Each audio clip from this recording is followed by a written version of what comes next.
네, 이제 오늘 주시는 말씀을 받겠습니다. 다 같이 자리에서 한 번 더 일어나겠습니다.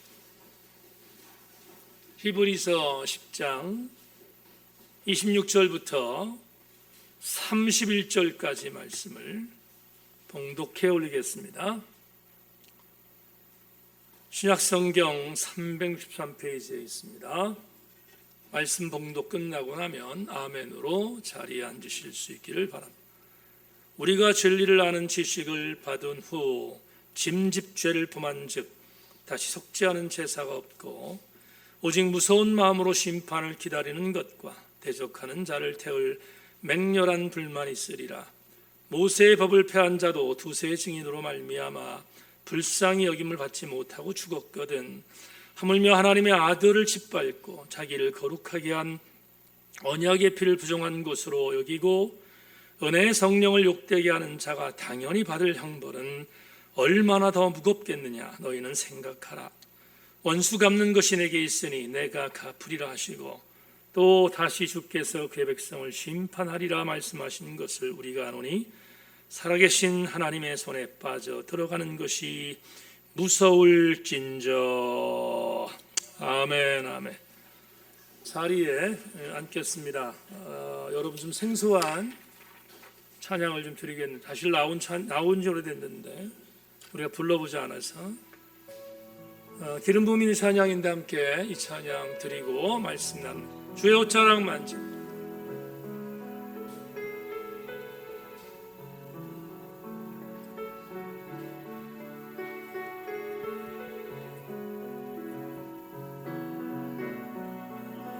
여러분 악보 가졌죠? 함께 찬양합시다. 주 발 앞에 무릎 꿇고 그 사랑에 안기네.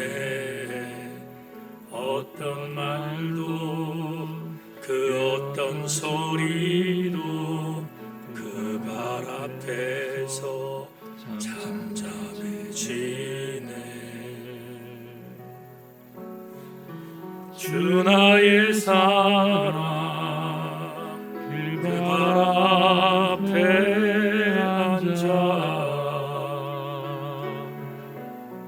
내 모든 기도는 사랑의 노래가 되네. 주의 옷자락 만지며 주의 두 발을 씻기며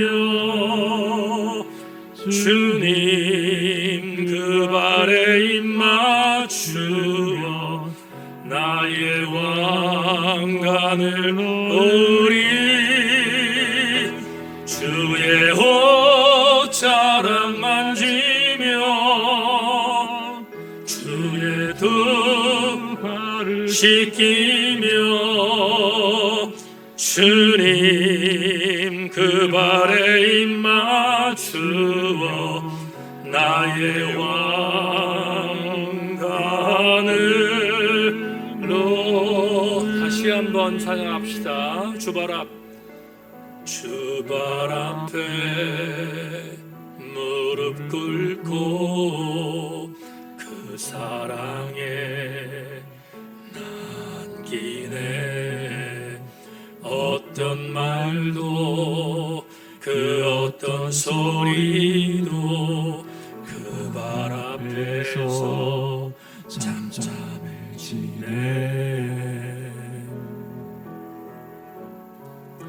주 나의 사랑 그 발 앞에 앉아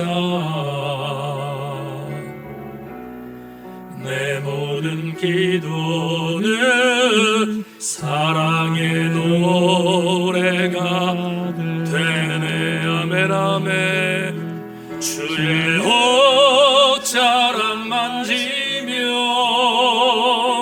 주의 두 발을 씻기며 주님 그 발에 입 맞추어 맞추어 나의 왕관을 오리 주의 자랑 만지며 주의 두 발을 씻기며 주님 그 발에 입 맞추어 나의 왕관을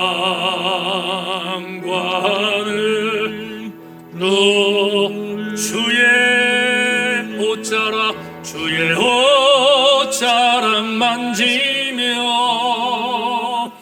주의 두 발을 씻기며 주님 그 발에 입 맞추어 나의 왕관을 놓으리 주의 옷자락 만지며 주의 두 발을 씻기며 주님 그 발에 입 맞추어 나의 왕관을 놓으리.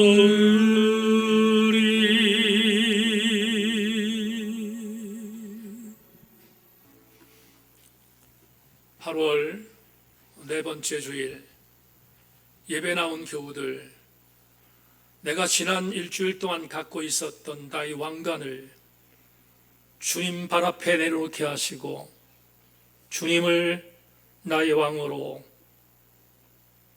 등극시켜 주시기를 원하오며 오늘 말씀을 들을 때 이 결단이 있게 하여 주시옵소서. 하나님, 참 부족한 우리들이지만 예수 그리스도가 나의 왕이신 것을 믿고 주님 발 앞에 엎드리는 이 시간이 되게 하여 주옵소서. 종이 기도하는 마음으로 말씀을 준비했습니다. 성도들은 들려주게 하시고 전하는 자 듣는 자 모두 은혜 받게 하시며 유튜브로 줌으로 군에서 이모저모로 말씀을 듣고 있는 교우들 강복하여 주시옵소서. 예수 그리스도 이름으로 기원하옵나이다. 아멘. 한 번 더 인사합니다. 말씀에 기다리고 오십시다. 인사하겠습니다. 말씀에 기다리고 오십시다.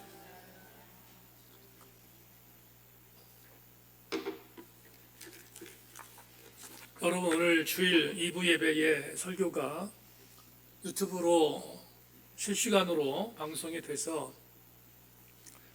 설교만 편집되어져서 그렇게 올라갑니다. 지난주에 이상우 목사님이 목사님 제목 얘기할 때 웃으면서 말씀해 주세요 그래요. 왜 그러냐 하면 맨 처음 화면빨이 웃는 모습이었으면 좋겠다 이렇게 얘기하길래 그렇게 하기로 순종했습니다. 오늘 여러분과 나눌 말씀의 제목은 빠져나가는 것을 경계하자, 이런 제목을 갖고 말씀의 은혜를 나누겠습니다. 은혜 시간 되기를 주의 이름으로 축원합니다. 우리 교회에서 인도하는 두 개의 소그룹 중에서 주일 소그룹과 주중 소그룹의 텍스트가 박영선 목사님 주신 구원 그 이유라고 하는 텍스트를 갖고 나누고 있습니다. 공교롭게 같은 교재를 갖고 지금 주중 사역과 주일 사역을 하고 있습니다. 제가 이 책을 선택한 이유는 지금까지 보았던 여러 책 중에서 구원 그 이유라고 하는 성도의 성숙에 대한 집요한 가르침과 권면을 해주는 책으로 이 책보다 더 뛰어난 책을 본 적이 없기 때문에 그렇습니다. 그래서 이 책을 함께 나누고 있습니다. 박영선 목사님은 뼛속까지 예정론을 주장하는 예정론자이지만 뼛속까지 성결기의 목사인 제가 이 책을 굳이 선택한 이유는 교리적인 차원을 떠나서 박영선 목사님이 갖고 있는 영적인 고집과 그의 능력에 동의하기 때문입니다.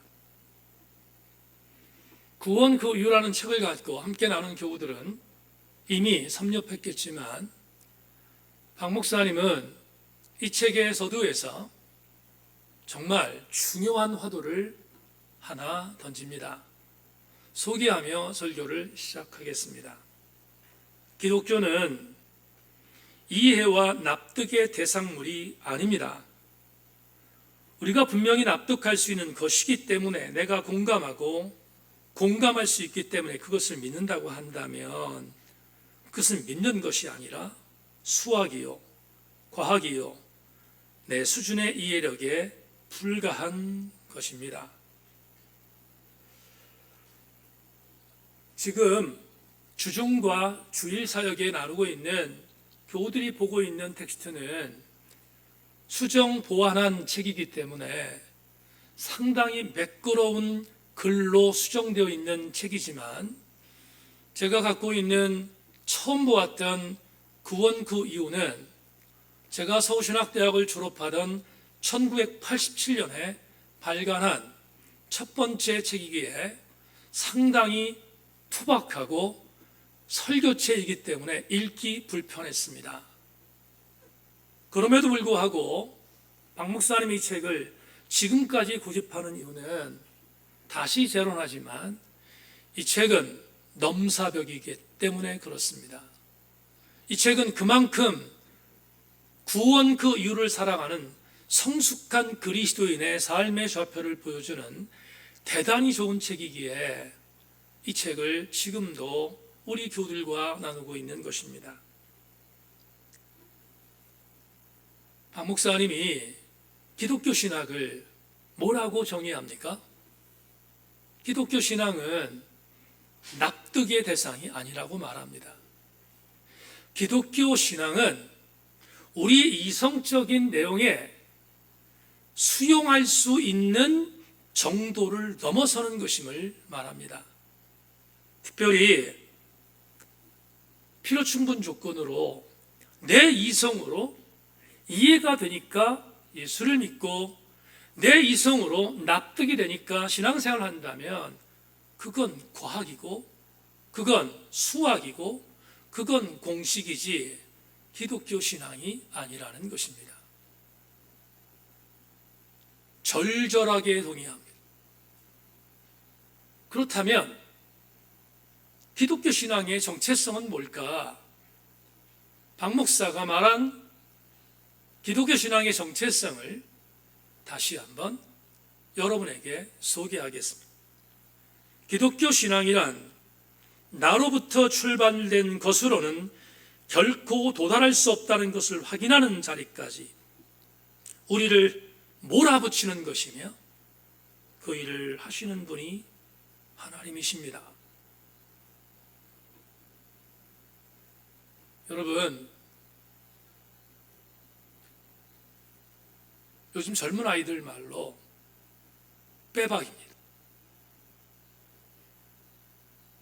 박 목사는 예정론자입니다. 칼빈주의자이고 장로교회 목사입니다. 그런데 성결교 신학을 공부한 제가 이분을 87년부터 지금까지 이분의 책을 섭렵하고 이분의 책을 인정하는 이유는 바로 이런 부분 때문입니다. 우리는 신앙생활을 시작한 이유가 여러 가지일 것입니다. 어떤 이는 전도를 받고, 어떤 이는 기도하다가 병을 고침받고, 어떤 이는 하나님께 주신 은혜라고 생각하고 부자가 되고, 등등등 수없이 많은 이유가 나를 예수 믿게 한 이유라고 우리는 생각합니다. 그럴 수 있습니다. 그러나 신앙의 시작은 그렇다 할지라도 신앙의 이유는 철저하게 기독교 신앙의 정체성으로 따라와야 합니다. 그건 신앙의 출발이 내가 아니라 하나님이라는 사실입니다. 나로부터 출발한 신앙의 내용이 있다면 그건 초보적인 신앙이겠지만 구원받은 이후 내 신앙의 수준은 내가 출발이 아니라 하나님이라는 사실을 인정하는 것. 만에 하나 그것을 인정하지 못하는 자가 있다면 하나님께서 그렇게 몰아붙이는 것이 기독교 신앙인 것을 박 목사는 이야기하고 있습니다. 여기까지 저는 구원 그 이후반에 대하여 동의하는 내용을 말씀드렸습니다. 그러나 박영선 목사의 책이 저를 흥분하게 만들었지만 그의 전체의 글이 저에게 동의된 것은 아닙니다. 말씀드린 것처럼 저는 예정론을 반대하는 목사입니다. 칼빈주의에 대하여 반대하는 목사이고 칼빈주의 신학에 대하여 등 돌린 목사입니다. 그렇다면 교리적인 문제 때문인가? 제가 소고를 통해서 여러 차례 얘기했지만 성경의 2분의 1은 예정론을 지향하는 메시지가 있는가 하면 성경의 2분의 1은 예정론을 반대하는 자유의지론이 있는 말씀이 기록되어 있습니다. 어느 것이 정답인지 그날 가봐야 알 것입니다. 그러나 제가 자유의지론을 말하는 이유는 제가 성경을 볼 때마다 예정론보다 자유의지론의 말씀들이 더 크게 보이기 때문입니다. 크게 보이는 아주 중요한 성경적인 구절 하나를 제시하라면 오늘 본문입니다. 여러분, 오늘 히브리서 37번째 강의 텍스트로 정한 히브리서 10장 26절로 31절은 성결교회 신학에서 말하고 있는 자유의지론을 지지해주는 가장 강력한 구절 중에 하나입니다. 그러므로 오늘 본문은 우리 신자들은 주목해야 합니다. 본문 여행을 지금부터 떠나겠습니다. 26절부터 27절까지 본문을 여러분과 함께 나누겠습니다. 여러분 자막을 보십시다. 우리가 진리를 아는 지식을 받은 후 심집 죄를 범한 즉 다시 속지 않은 제사가 없고 오직 무서운 마음으로 심판을 기다리는 것과 대적하는 자를 태울 맹렬한 불만 있으리라. 이 구절을 히브리서 저자가 히브리서 수신자들에게 전했습니다. 이 내용을 개역개정판으로 이해하기 어려우니까 쉬운 성경인 두 성경 버전을 여러분에게 소개합니다. 첫째는 가장 쉬운 버전이라고 하는 현대인의 성경 번역으로 오늘 26절과 27절을 다시 한번 읽어드리겠습니다. 만일 우리가 진리를 알고 난 후에도 고의적으로 계속 죄를 짓는다면 그것을 속지 않은 제사는 없고 두려운 마음으로 심판을 기다리는 것과 하나님을 대적하는 원수들을 소멸할 무서운 불만 있을 것입니다. 유진 피터슨의 메시지 번역으로 마찬가지 26절과 17절을 읽겠습니다. 우리가 배우고 받았으며 이제 알고 있는 모든 진리를 버리거나 외면한다면 그것은 그리스도의 희생을 거부하는 것이며 우리는 혼자서 심판을 마주해야 할 것입니다. 그 심판은 맹렬한 것입니다. 이 구절이 왜 켈빈주의를 강력하게 거부하는 메시지인가? 조금 전에 읽어드렸던 현대인의 번역 성경의 번역의 버전의 그 구절을 하나 소개합니다. 다시 한 번만. 만일 우리가 진리를 알고 난 후에도 노란 글씨를 주목하십시오. 고의적으로 계속 죄를 짓는다면 그 다음에 뭐라고 말씀하고 있습니까? 그것을 속지 않은 제사는 없고 남아있는 것이 있습니다. 두려운 마음으로 심판을 기다리는 것과 하나님을 대적하는 원수를 소멸할 무서운 불만이 있을 것이라는 이 구절에 우리는 주목해야 합니다. 일반적으로 켈빈주의에서 말하는, 즉 예정론에서 말하는 메시지는 어떤 성도가 죄를 범하면 죄를 범한 그 성도를 하나님께서 이 방법 저 방법을 동원하여 회개시키고 회개를 시킨 그 사람을 반드시 하나님이 다시 구원해 주신다는 것, 그게 예정론의 5번째 교리인 성도의 견인입니다. 성도의 견인을 믿는 예정론자들은 대단히 행복할 것입니다. 왜냐하면 하나님이 궁극적으로 반드시 구원할 것이라고 믿기 때문입니다. 그런데 오늘 읽어드린 이 본문은 예정론을 정면으로 반박합니다. 히브리서 저자가 이렇게 말합니다.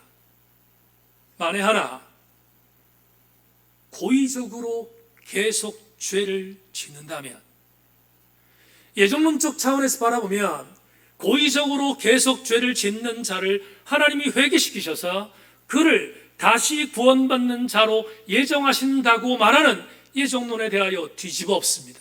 뭐라고? 이렇게 말합니다. 계속해서 고의적으로 죄를 지으면 그 사람에게 남아있는 것은 심판이라고 말합니다. 구원하지 않습니다.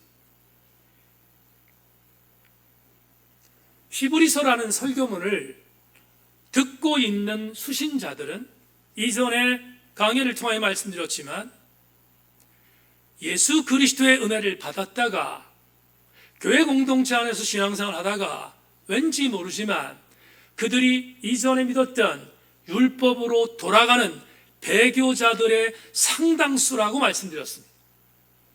오늘 본문과 적용하여 예수 그리스도의 은혜를 맛봤지만 그들이 고의적으로 뒤를 돌이켜 율법으로 돌아가는 자들을 경종하는 메시지가 이 본문의 메시지입니다. 히브리서의 저자에 의하면 율법으로 돌아간 자는 다시 하나님께서 그들을 구원하지 않는다고 경고하고 있습니다. 캐톨릭 사제이자 치유 사역자인 프란시스 맥누트가 치유라는 책에서 유명한 갈파를 남겼습니다. 그는 이렇게 말합니다. 하나님도 부서진 바이올린으로는 연주하실 수 없다. 맥너트의 이 갈파는 대단히 주목해야 합니다. 예수 그리스도의 구속의 은혜를, 그리고 그 구속의 유일성을 가르쳤습니다. 강조했습니다. 그래서 그 은혜를 맛봤습니다. 그런데 그 은혜의 길을 고의적으로 저버리고 옛 구습으로 돌아가려는 일체의 사람들을 부서진 바이올린으로 이시하고 있습니다. 하나님은 부서진 바이올린으로 아무리 하나님이라 하더라도 연주할 수 없다는 갈파는 구원의 감격에서 탈락되면 성도의 견인으로 다시 구원받는 것이 아니라 반드시 심판받는다는 사실을 우리에게 경종하고 있습니다. 이 심판은 무서운 심판이 될 것임을 유진 피터슨의 말대로 개인적으로 맹렬히 무서운 심판이 될 것임을 경고하는 메시지는 오늘 자유의지론을 믿는 우리 성결교회 신자들에게는 대단히 중요한 영적인 응원이 아닐 수 없습니다. 이어지는 28절부터 30절을 계속해서 나누겠습니다. 모세의 법을 폐한 자도 두세 증인으로 말미암아 불쌍히 여김을 받지 못하고 죽었거든. 하물며 하나님의 아들을 짓밟고 자기를 거룩하게 한 언약의 피를 부정한 것을 여기고 은혜의 성령을 욕되게 하는 자가 당연히 받을 형벌은 얼마나 더 무겁겠느냐.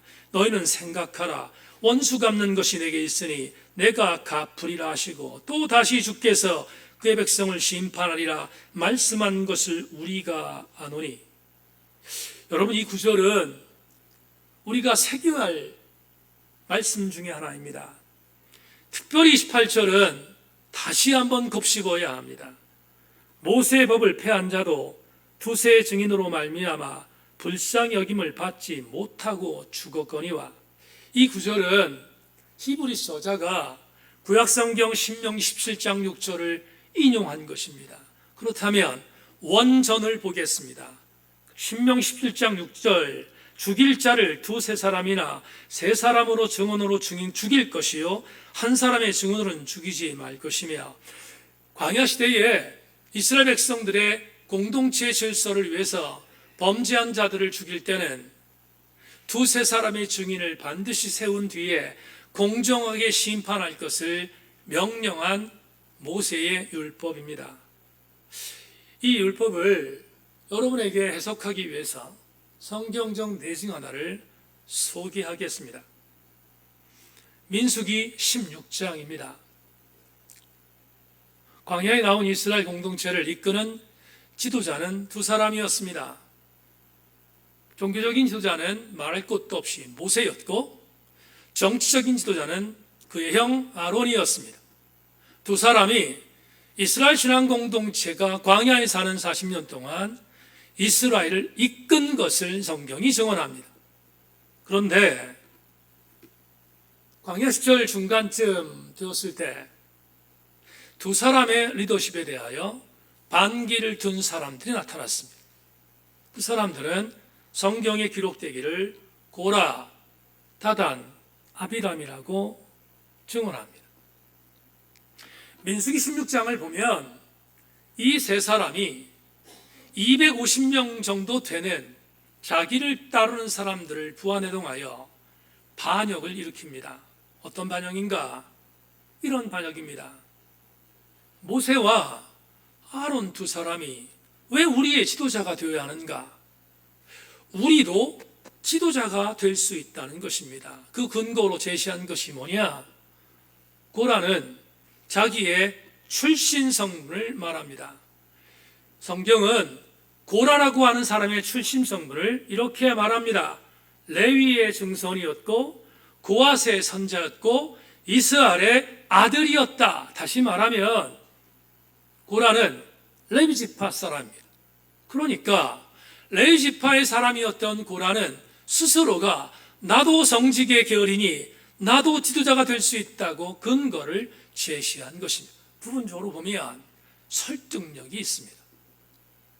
두 번째 사람 다단과 세 번째 사람 아비람은 자기들이 지도자가 되어야 할 근거를 이렇게 제시합니다.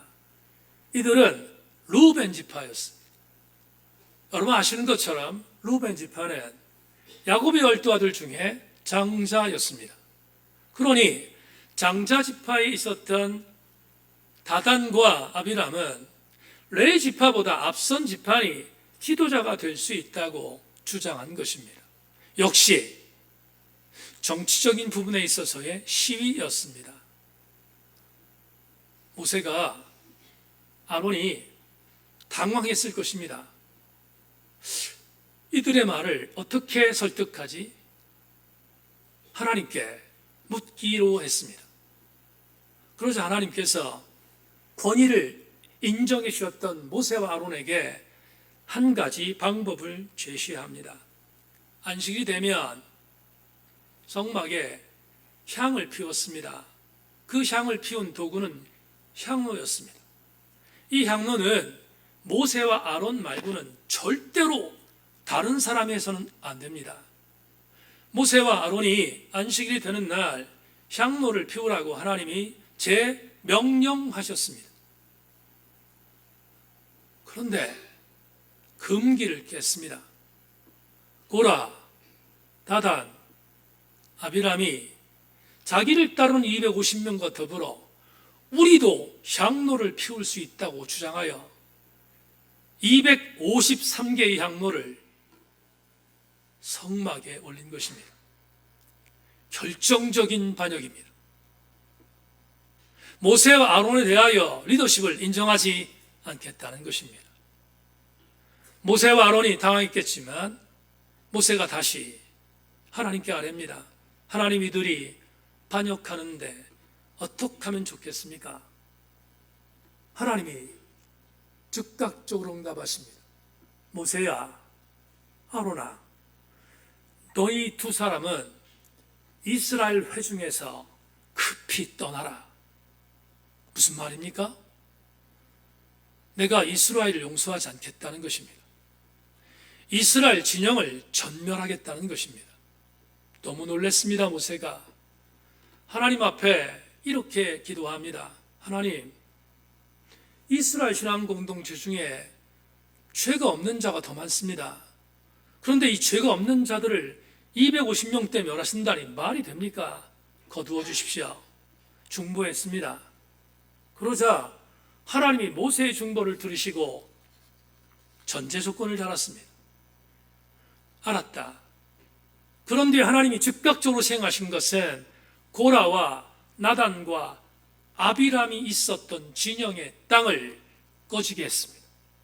250명과 더불어 세 사람이 땅속으로 꺼져지는 함몰의 징계를 받은 것입니다. 반역의 사건은 이렇게 끝났습니다. 왜 제가 오늘 여러분에게 이 성경의 예증을, 민수기 16장에 나온 이 성경의 예증을 여러분에게 말씀드립니까? 모세의 율법을 어긴 자는 성경이 말합니다. 두세 사람이 증인이 되면 모세의 율법을 어긴 자를 즉각적으로 처형해도 되는 것이 모세의 율법이었습니다. 그런데 이 고라와 나단과 아비람의 사건은 두세 명이 증인이 아닙니다. 이스라엘 신앙 공동체 전체가 증인이었어요. 전체가 증인으로 보여준 것이 고라와 나단과 아비람 사건의 반역입니다. 충분한 설득력이 있는 하나님의 심판이었습니다. 그런데 히브리서 저자가 오늘 본문에서 이렇게 말합니다. 모세의 율법을 범한 자도 두세 사람의 증인이 있으면 율법을 범한 자를 즉결 처형하는 것에 대하여 인정하라고 했던 이 모세의 율법을 되새기면서 오늘 대단히 중요한 그 다음 구절을 이렇게 말하고 있지 않습니까? 29절 다시 곱씹겠습니다.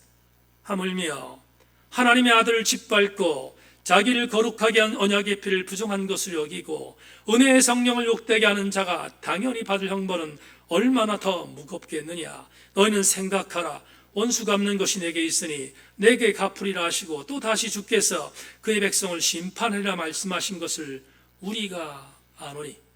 대조하여 설명하겠습니다.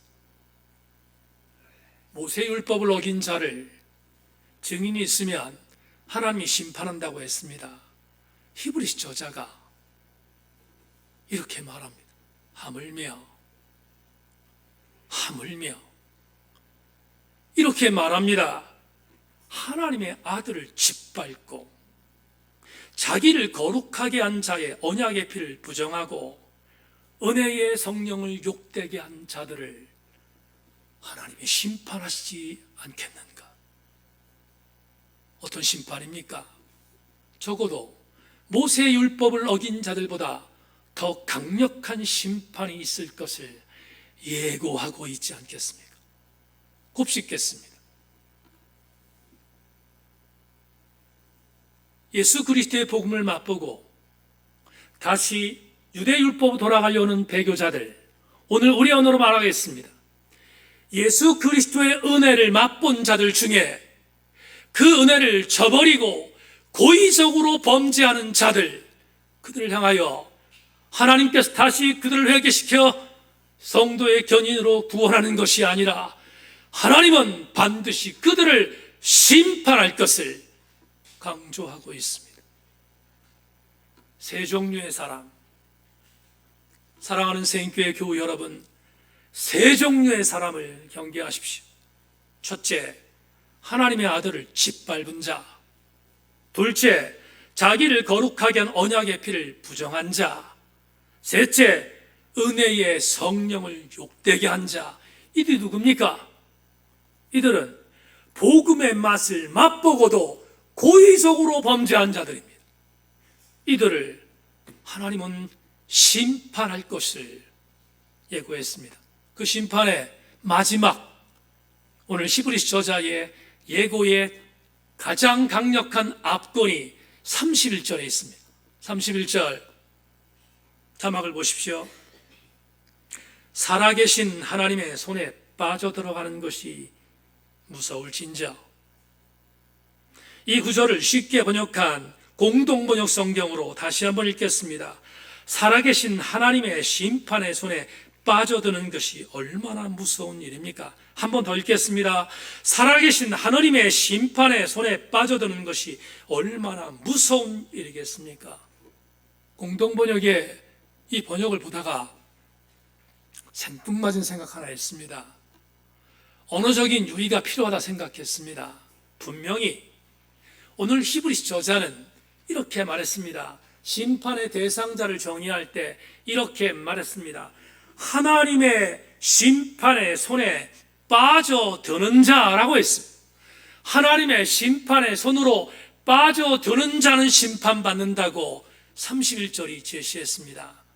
설교 준비하다가 이 구절을 레마로 삼기로 했습니다. 이 구절을 역으로 생각하면 오늘 7월 24일 주일에 가장 강력한 레마가 될 것을 생각해서 주님이 조명하시는 대로 레마를 이렇게 정했습니다. 자막 보겠습니다. 언어의 유의를 여러분 잘 유념해 주시기를 바랍니다. 심판은 누가 받습니까? 심판을 받는 자는 예수 그리스도께서 베푸신 은혜라는 손에서 빠져나가는 자들입니다. 하나님의 은혜의 손에서 빠져나가는 자들 심판받습니다. 오늘 설교 제목을 그래서 빠져나가는 것들에게 조심하자 라고 정한 것입니다. 다시 한번 강조합니다. 여러분 성결계 목사이니까 당연히 웨슬레 신학을 공부한 목사니까 당연히 그렇게 여러분에게 설교한다고 생각하지 마십시오. 저는 이것이 더 크게 보입니다. 한 성도가 하나님의 은혜를 맛보고 구원받았습니다. 그런데 고의적으로 범죄했습니다. 그래서 하나님이 그를 쳐서 다시 회개시켜서 그를 통하여 구원받게 하신다는 성도의 견인이라는 예정론이 크게 보이지 않고 저는 이게 크게 보입니다. 하나님의 손에 붙들렸다가 하나님의 손에서 의도적으로 빠져나가는 자 심판받습니다. 이 목사님 확신합니까? 이 목사님 그게 정답이라고 어떻게 확신해서 말할 수 있습니까? 라고 말하면 이렇게 되돌리겠습니다. 맞습니다. 그날 돼봐야 합니다. 그렇지만 어쩔 수 없습니다. 제 신앙의 고백으로 더 크게 보이는 것은 하나님의 은혜를 맛봤다가 타락한 자는 하나님이 심판한다는 것이 오늘 본문을 통하여 더 크게 보이기 때문입니다. 그러니까 우리는 한 가지를 천착해야 합니다. 무엇이겠습니까? 하나님의 은혜의 손에서 빠져나가지 않기를 소망합니다. 하나님의 은혜의 보좌에 손길에 붙들렸다면 절대로 빠져나가지 않도록 자유의지를 남용하지 않기를 바라고 자유의지를 선용할 수 있기를 소망합니다. 여러분에게 설교를 마무리하며 성경적인 내용 하나를 마지막으로 말씀드리고 설교를 맺겠습니다. 장로계 목사님들이 12개 소예언서 중에서 가장 좋아하는 성경을 말한다면 요나서일 것입니다. 왜냐하면 요나서는 예정론에 대한 가장 강력한 지지를 해주는 메시지가 요나서에 있기 때문입니다. 어떻게? 이렇게 하나님이 아미떼의 아들 요나를 부르셔서 아미떼의 아들 요나에게 말합니다. 요나야, 니느웨로 가라. 가서 저들이 범죄하고 있는데 회개하도록 선포하라는 것입니다. 그러자 원수였던 니느웨가 구원받는 것, 요나가 좋을 리 없습니다. 하나님 명령하신 것을 거부하고 니느웨로 가지 않고 다시스로 도망가는 배를 탔습니다. 다시스에 도망가는 배를 타고 도망가더니가 풍랑이 일어났습니다. 하나님이 일으키신 것입니다. 그러자 선장과 선원들 전체가 이렇게 풍랑이 일어난 이유가 뭔지를 알아보기 위해서 제비를 뽑았습니다. 그러자 요나가 뽑혔습니다. 요나가 이 배에 타고 있기에 이런 풍랑이 임했다는 것을 알고 요나를 바다로 던지기로 결의합니다. 바다에 던졌습니다. 성경은 말하기를 큰 물고기가 예비되어 있다가 요나를 먹었고 3일 뒤에 요나를 육지에 내토했습니다. 그런데 토해냈던 그 과정, 요나서 2장을 보면 요나가 하나님 앞에 회개합니다. 회개하며 기도합니다. 뭐라고? 하나님, 내가 잘못했습니다. 근데 하나님 저를 다시 한 번만 용서해 주신다면 제가 주의 성전을 바라보겠습니다.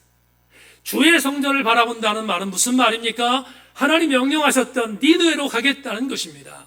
하나님이 그의 기도를 들으시고 육지에 토해냈던 요나는 살았습니다. 요나는 즉각적으로 니느웨로 향했습니다. 아마도 성경은 마지못해서 니느웨로 갔음을 여러 차례 증언합니다. 여하튼 니느웨에 가서 열흘 동안 선포해야 할 하나님의 말씀을 3일 만에 전합니다. 얼마나 하기 싫었으면. 그런데 하나님 역사는 큽니다. 열흘 동안 복음을 전하면 돌아서야 할 사람들이 3일 동안 복음을 전하는 요나의 메시지를 듣고 회개했습니다. 심지어 왕은 물론이거니와 요나의 메시지를 들었던 일체의 니느웨 백성들이 회개했습니다. 그리고 회개의 표징으로 니느웨에 있었던 모든 동문들까지 베옷을 입혔음을 요나서는 제시합니다. 그러자 하나님이 12만 명이 거하고 있는 니느웨 성을 구원했습니다. 여러분, 요나가 이렇게 말합니다. 근데 그럴 줄 알았습니다. 하나님, 내가 그토록 니느웨로 가기 싫어했던 이유는 이 백성이 구원받기를 싫어한 것입니다. 그런데 어쩔 수 없이 갔는데 하나님 이럴 줄 알았습니다. 마지막으로 요나가 그렇게 불평하자 요나에게 주께서 하셨던 말씀이 뭡니까? 이렇게 말합니다. 요나야, 좌우를 분별하지 못하는 백성들이 이 니느웨 성에 12만 명이 있다. 내가 어찌 그들을 불쌍히 여기지 않겠는가? 해피엔딩으로 끝납니다. 여러분, 여기까지가 요나서의 스토리입니다. 이게 왜 장로교 목사님들에게 큰 은혜가 됩니까? 하나님은 요나를 불렀습니다. 일꾼으로 사용하려고 했습니다. 도망갔습니다. 하나님이 그를 모가지를 비틀어서, 좀 심한 말에 죄송합니다, 모가지를 비틀어서 회개하게 했습니다. 그리고 회개하게 한 요나를 다시 들어서 니느웨로 보냈고, 니느웨에서 복음을 증거하게 했고, 그리고 하나님이 구원하기로 예정한 니느웨의 12만 명을 구원했음을 요나서가 예시합니다. 그래서 성도의 견인이 얼마나 위대한 교리인가를 이야기합니다. 근데 이상합니다. 저는 그게 크게 보이지 않습니다. 그렇게 안 보입니다. 제가 진짜로 크게 보인 것은 물고기 뱃속에 있었던 요나의 기도입니다. 요나가 요나서 2장 1절로 4절에서 이렇게 기도합니다. 요나가 물고기 뱃속에서 그의 하나님 여호와께 기도하여 이르되 내가 받는 고난으로 말미암아 여호와께 불러 아랬더니 주께서 내게 대답하셨고 내가 수월의 뱃속에서 부르짖었더니 주께서 내 음성을 들으셨나이다. 주께서 나를 깊음 속 바다 가운데서 던지셨으므로 큰 물이 나를 둘렀고 주의 파도와 큰 물결이 다 내 위에 넘쳤나이다. 내가 말하기를 내가 주의 목전에서 쫓겨났을지라도 다시 주의 성전을 바라보겠나이다 하였나이다. 여러분, 요나의 자유의지를 보시지 않습니까? 요나가 범죄했습니다. 깨달았습니다. 그의 자유의지로 니느웨로 가지 않고 다시스로 갔습니다. 근데 그는 물고기 뱃속에서 자유의지의 남용을 회개했습니다. 회개하고 하나님 저에게 다시 한번 기회를 주신다면 제가 회개하여 주의 말씀을 증거하겠습니다. 자유의지의 남용을 회개했습니다. 돌이켰습니다.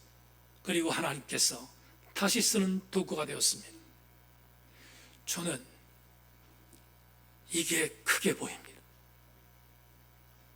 왜 말씀을 드리는가? 요나는 자기의 자유의지로 하나님의 손에서 빠져나갔다가 그의 자유의지의 회심으로 하나님의 손에 다시 붙들렸습니다. 우리 교우들에게 그래서 레마를 이렇게 정한 것입니다.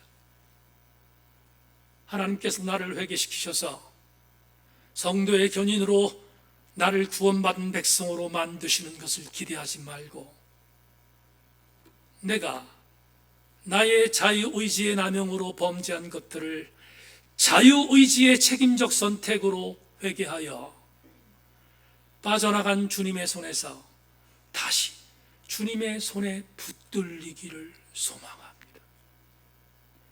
그것이 성결교 신자들이 고백하는 신앙 고백입니다. 말씀 맺겠습니다. 김기성 목사로 추측됩니다. 출처를 확인하지 못해서 정확하게 말씀드리지 못하는 것을 이해하십시오. 책에서 이런 글을 읽은 적이 있습니다. 성도가 정말로 천착하고 유념해야 할 일은 하나님의 손에 붙들리는 것보다는 하나님의 손에서 빠져나가는 일이다. 정말 기가 막힌 촌철살인 아닙니까? 우리는 하나님의 손에 붙들리는 것에 열광합니다.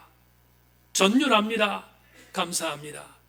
그런데 조금의 시험이 왔을 때 하나님의 손에서 빠져나가는 것에 대해서 중요하게 생각하지 않습니다. 정말 중요하게 생각할 것은 나의 신앙의 자화상이 하나님의 손에서 빠져나갔다는 사실을 자각하는 것입니다. 그게 더 중요한 신앙의 인식입니다. 세인교회 지체 여러분,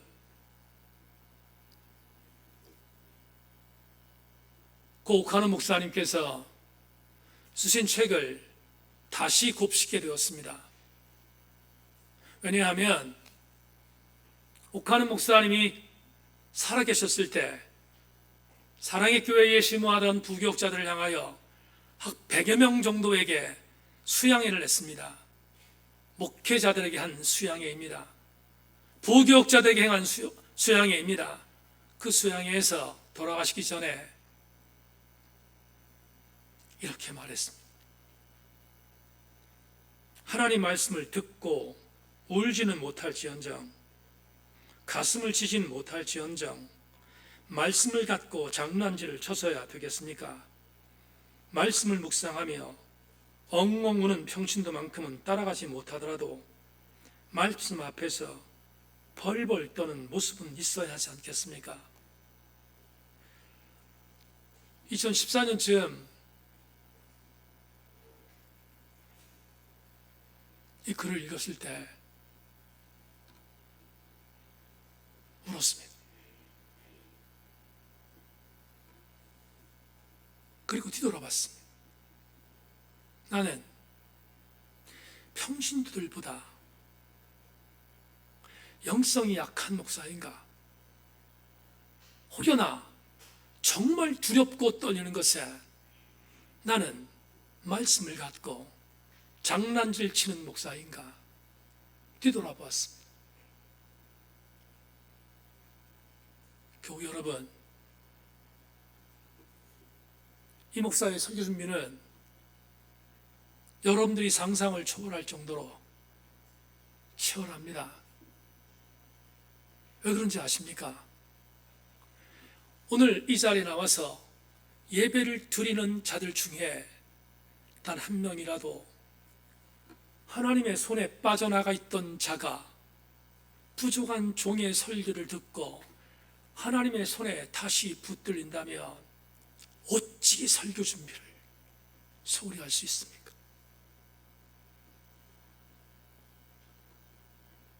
오카노 목사님은 또 한 번 이렇게 말합니다. 은혜 없이, 감격 없이 목회를 한다는 것은 1급 사기나 다름이 없습니다. 예수 그리스도께 미쳐야 합니다. 예수 그리스도는 우리들이 전파하는 주체입니다. 교우들이여, 이 목사도 여러분들도 말씀의 은혜의 손에서 빠져나간 상태에서 말씀을 전하고 신앙생활하는 것은 1급 사기입니다. 반대로 하나님의 말씀에 붙들려 말씀을 전하고 하나님 말씀에 붙들려 엉엉 우는 신앙생활을 감당하는 여러분들을 하나님이 어찌 복 주시지 않겠습니까? 일전에 우리나라를 방문한 교황이 세월호 앞에 있는 수많은 유족들 앞에서 이렇게 말하고 간 것이 회자되었습니다. 신앙인은 중간지대란 없다. 그 이야기를 듣고 제가 오늘 설교 원고에 이렇게 썼습니다. 사랑하는 교우 여러분, 하나님의 손에 빠져나가는 것과 하나님의 손에 붙들리는 것 중간은 없습니다. 바라기는 하나님의 손에 붙들려서 하나님의 은혜의 자리에서 이탈되지 않고 하나님으로부터 인정받는, 칭찬받는 우리 세인교회 성도들 되기를 주의 이름으로 축원하며 이 은혜로 한 주간을 무장할 수 있기를 주의 이름으로 축원합니다. 다시 한 번만 말씀 생각하며 주발 앞에 무릎 꿇고 찬양하겠습니다.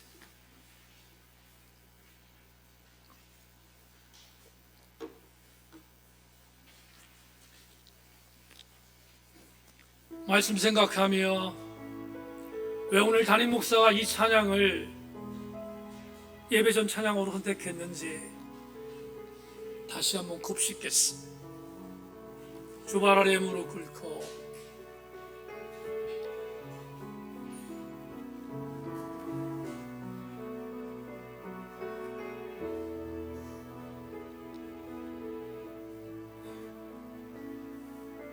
주발 앞에 무릎 꿇고 그 사랑에 남기네.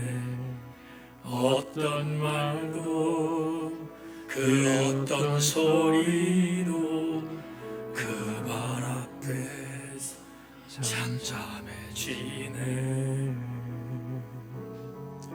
주 나의 사랑 그 발 앞에 앉아 내 모든 기도는 사랑의 노래가 되네. 아멘 아멘. 주의 옷자락 만지며 주의 두 발을 씻기며 주님 그 발에 입 맞추며 나의 왕관을 놓으리. 주의 옷자락 만지며 주의 두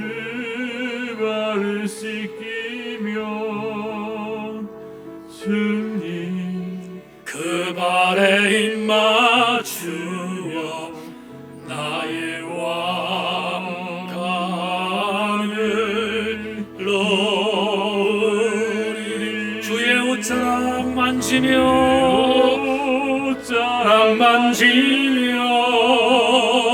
주의 두발을 씻기며 주님 그 발에 입 맞추며 나의 왕관을 놓으리.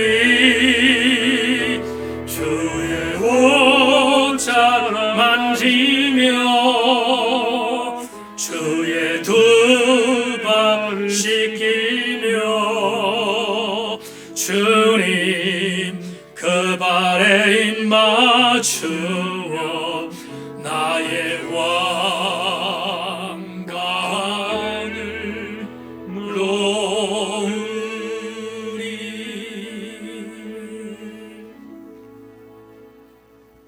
예수 그리스도 이외에 다른 것들이 보이지 않게 하여 주시옵소서.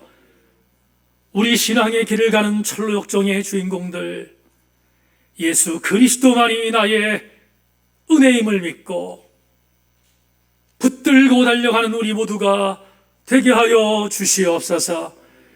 절대로 예수 그리스도의 은혜의 손에서 빠져나가지 않도록 우리를 강력한 팔로 붙들어 주시고 인도하여 주시옵소서.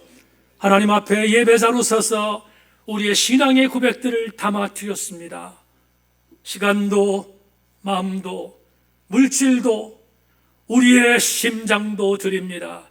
받으시고 성도들의 범사 속에 역사하시는 하나님의 은혜를 통하여 또 승리하는 한 주간을 우리의 삶의 여정이 되도록 복내리워 주시옵소서. 하나님 세인교회에 속해 있는 모든 성도들마다 하나님의 은혜 안에 보좌 안에서 흔들리지 않게 하시고 하나님 또 일주일 동안 주의 강력한 은혜 안에 살아가도록 복내리워 주시옵소서. 지난 주간 일장터를 위하여 수고한 지체들이 있습니다. 저들의 수고가 참 많았는데 하나님 격려하시고 하늘의 보화로 채워주시기를 원합니다. 존귀하신 주님, 하나님의 넉넉한 은혜가 우리 모든 예배자들 모두에게 임하기를 소망하며 하나님, 이번 주간 사랑하는 성도들 가정과 직장과 경영터 일체 영역에 하나님의 은혜가 머물게 하여 주시옵소서.